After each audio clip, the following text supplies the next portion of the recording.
오늘 4월 25일입니다. 벌써 4월 달도 다 지나가고 있습니다. 빨리빨리 하루하루가 참 빠르게 지나가는군요. 오늘 말씀은 어제 이어서 하나님께서 말씀하신 예수님께서 출사표를 던지셨던 이 말씀 속에서 이제 세 번째 부분을 생각해 봅니다.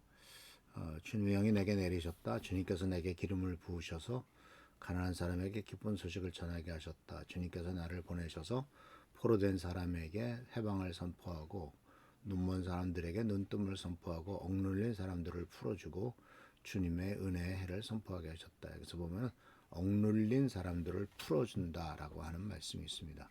억눌린 사람을 풀어준다.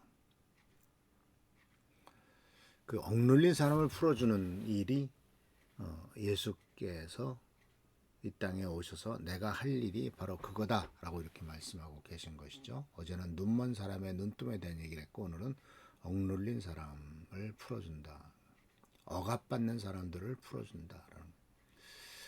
이 억압받는 사람이라고 하는 말은 사실 그 브라질에서 썼던 책 중에서 이제 파울로 프레일이라고 하는 사람이 쓴 유명한 책이 있습니다. 책은 페다고지 투 더 오프레스드예요. 오프레스드가란 말이 이제 억눌린 자들을 위한 교육이란 뜻이거든요. 이 억눌린 사람들을 위한 교육. 왜냐하면 잘 몰라서 또는 자기의 권한이 어떤지를 몰라서 또는 글자를 몰라서 마땅히 인간으로서 그 누려야 될 권한과 권리를 누리지 못하고 항상 눌려 살고 있었던 인생들, 그런 인생들에 대해서 어떻게 회복하는 길을 보여준 책이 바로 억눌린 사람을 위한 교육이라는 책입니다. 근데 아이러니한 것은 옛날에 박정희 대통령이 우리나라를 다스리던 그 시대에 이 책이 금서였어요. 읽어서는 안 되는 책 중에 하나였어요. 아이러니하죠? 억눌린 사람들을 위해서 교육을 시켜서 그들로 깨닫게 해야 된다라고 하는 것을 금지하는 시대가 있었단 말이죠. 자, 오늘 주님께서는 그러나 억눌린 사람을 풀어주라라고 말씀하고 억압받는 사람들을 다른 말로 말하면 억압받는 사람들을 자유롭게 해주라. 이 억압에는 다양한 억압이 있습니다. 바로 이 다양한 형태의 억압이 있어요. 첫 번째가 이제 영적인 억압이겠죠. 우리가 교회에서 또 신앙생활하면서 흔히 느끼게 되고 깨닫는 이 죄와 사망의 권세로부터의 억압. 우리들을 계속 죄짓게 만들고 하나님을 반역하게 만들고 또 죽음을 두려워해서 이 세상에 순복하게 만드는 이와 같은 것들이 바로 영적인 억압이죠. 죄책감의 억압도 있고요. 그래서 예수님께서는 이와 같은 억압을 가장 대표적으로 없애기 위해서 예수님의 십자가와 죽음과 그리고 죽음으로 끝나는 것이 아니라 부활하심으로써 고린도서에 나오는 것처럼 잠자는 자들의 첫 열매가 돼서 더 이상 죽음이 인간의 주인 노릇하지 못하게 죽음이 인간의 왕 노릇하지 못하게 하시기 위해서 예수님은 이 땅에 오셨고 또 돌아가셨고 부활하심으로써 인간의 죄의 속박에서 해방시키시고 또 죽음의 두려움에서 해방시키시면서 하나님과의 관계를 회복하게 하신 것을 볼 수가 있습니다. 그래서 첫 번째 영적인 해방의 문제죠. 두 번째는 이제 실제적으로 우리들의 삶에 매일매일 살아가는 데 있어서 중요한 해방이 정서적인 겁니다. 감정적인 눌림입니다. 이것은 바로 심리적인 고통이나 상한 감정이나 과거의 상처로부터의 회복을 의미하는 것이죠. 많은 사람이 과거로부터 상처받고 있습니다. 그리고 또 심리적으로 감정적으로 거절을 느꼈다는 이런 모든 것들 때문에 삶의 평안함을 누리지 못하죠. 그랬을 때 이것을 해방시켜 주시고 이것으로부터 치유해 주는 것이 바로 예수 그리스도께서 오신 말씀이고 주님께서는 내가 너에게 평안을 준다. 이 평안은 세상이 주는 것과 같지 않다라고 말씀하심으로써 주님께서 주시는 내적인 평화, 내면의 평화를 우리가 받을 수가 있습니다. 동시에 사람이 그 불안하고 또 이 정서적으로 심리적으로 고통받는 이유 중에 하나가 뭐냐면 내가 누구냐 또는 나는 사랑받고 있는 존재냐라고 하는 자신의 정체성과 존엄성의 문제가 있거든요.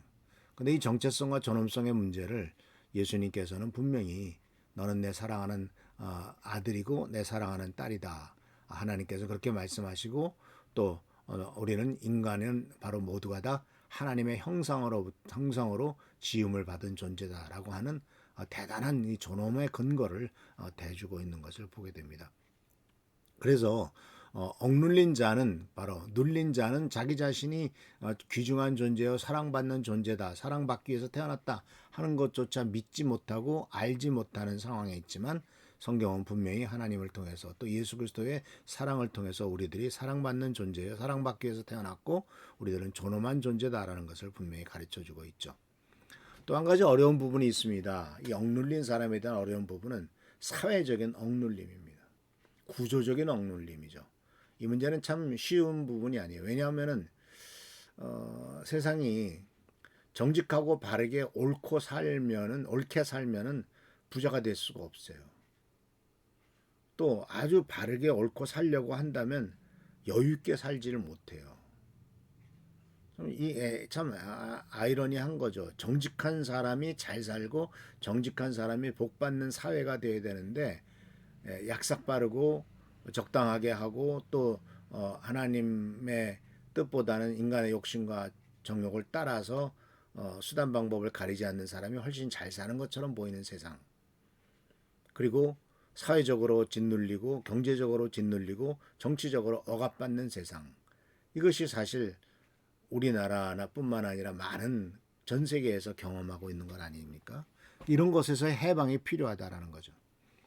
대표적으로 이스라엘 민족이 430년 동안 이스라엘 민족은 바로 이집트에서 종노릇하면서 억압을 받았습니다. 노예 상태로서 전 민족이 노예로 살았죠. 그것도 400년이 넘게. 이건 육체적인 억압뿐만 아니라 정신적인 억압, 그리고 정치적인 억압, 경제적인 억압, 모든 억압이 다 억압 속에 있었던 것이 그 이집트의 종노릇하던 이스라엘 민족 아닙니까?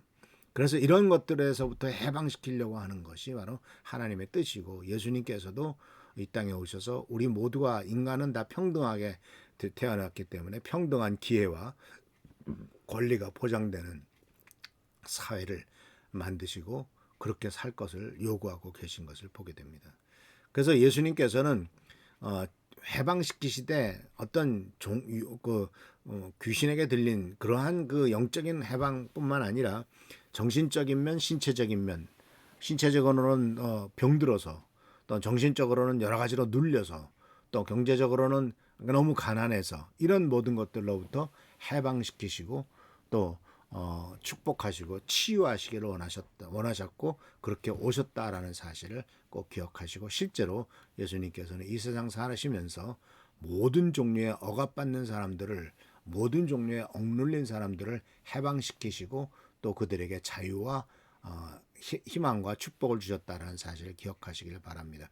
그것은 우리들도 마찬가지죠.